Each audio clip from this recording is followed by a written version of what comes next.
John's next game he wants to break down is another 12 p.m. start. Number 22 ranked Texas, 2-1, 1-1 in the Big 12 at Oklahoma. Oklahoma 0-2 in the Big 12, 1-2 overall. Texas. Yeah, this has always been a very exciting game for me. Arguably one of my best long-term friends went to Oklahoma. I was recruited by Texas, did not attend there though. But most of the time my heart in this game is on the Longhorns, and we have our own little special bets going on. What a lot of people don't realize, I think, is there's a lot of stuff going on around this game. Like the Texas State Fair has always been a big attraction, and that's not going to be happening this year. And there's going to be no fans at the Texas State Fair doing tailgating and everything else that was so much fun. And for the players, it's going to be pretty strange, because the tradition is they bring the buses through the middle of the Texas State Fair on the way to the Cotton Bowl, which is right next door to the Texas State Fair. And the fans line up on either side of the road, and it's either booing and cheering depending on who is supporting what team. And it's actually a pretty cool experience. It's not a violent type of situation. It's very enthusiastic. I'll put it as that. So with that missing, it's going to be a strange game. But what is even more strange is that Oklahoma has lost 2 of their last games. So I'll ask you, Jimmy, how many times do you think Oklahoma has been on a losing streak? A losing streak meaning 2 games or more. Since 1980, I'll ask you. Since 1980, how many times is Oklahoma being on a losing streak of 2 or more? And a great bet, by the way, last week, fading them. I will say twice. Well, it's I kind of led you into that lower number, but it's 19 times over the last 40 seasons. Okay. So think about that. That's probably approaching 500 games, including the bowl games. And only 19 times have they ever had a 2-game or more losing streak. The last time it happened was in 1999 in week 8. So even though that was 20 years ago, Oklahoma came out the following week and smoked Texas A&M at home 51-6 as a 3.5-point underdog.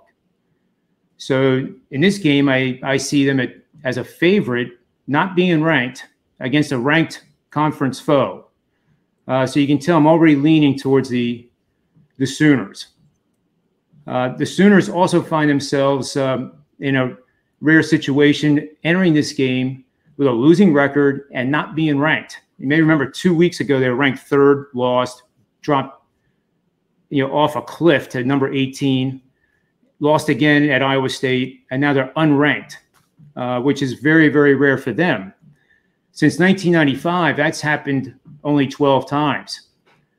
So the last game that occurred was in week 5 of the 2016 season, in which the Sooners then traveled to play the Texas Christian University Horned Frogs, love saying that mascot, and defeated them in a shootout 52-46, and covered the spread as 3.5-point favorites this time.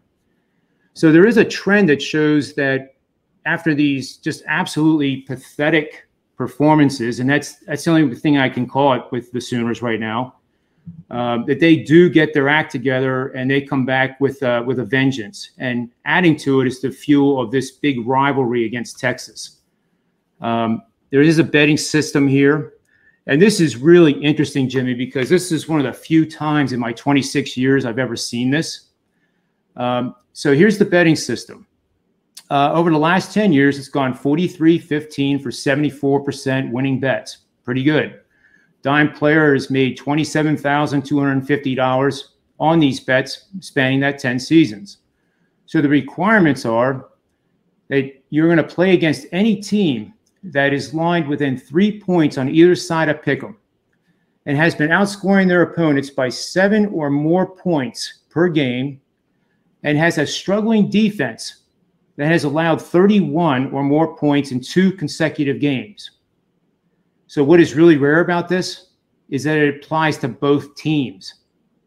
So this betting system I'm presenting only for the purposes of people writing it down and tracking it, because it's such a powerful one. and that I've done really, really well with. But it's the first time I've ever seen one of these super systems that spans 10 years apply to both teams in the same game. So it's neutralized, but it's still worthwhile to track. Very interesting. So after successfully fading Oklahoma last week, you are jumping on the Sooner train here. And the number you can get is 2.5. 2.5 here. What did you get it at? 2.5. 2.5? Oklahoma. Yeah, what I do, for what it's worth, is I do two different things. If we have time for me to mention the betting philosophy I've learned over the years. With the advent of live betting, I have found it very successful to put down 50% of the normal size bet prior to the game. So in this case, let's say, just for an example's sake, I know not everybody bets $1,000 a game, but it makes it easy for me to do as an example. So you normally bet $1,000 a game on the games you like. So you put 500 at -2.5. You then take the other 500 and ride it into the game. And you're almost hoping that Texas scores first.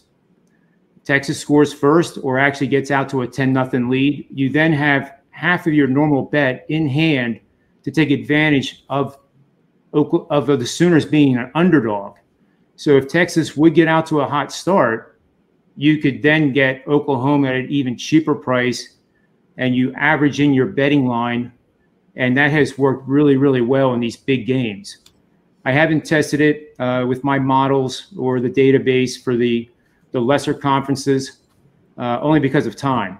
But in any of the big five, I highly recommend it. And as I always say, do it on paper.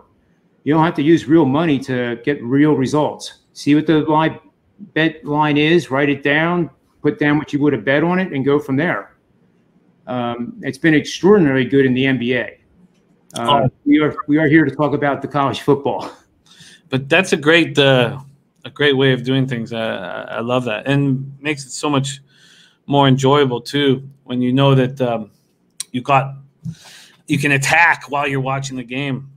Right. You're taking advantage of the situation, because honestly, if you like Oklahoma at -2.5, you're going to love them at +3, and that's what I found to be really good technique.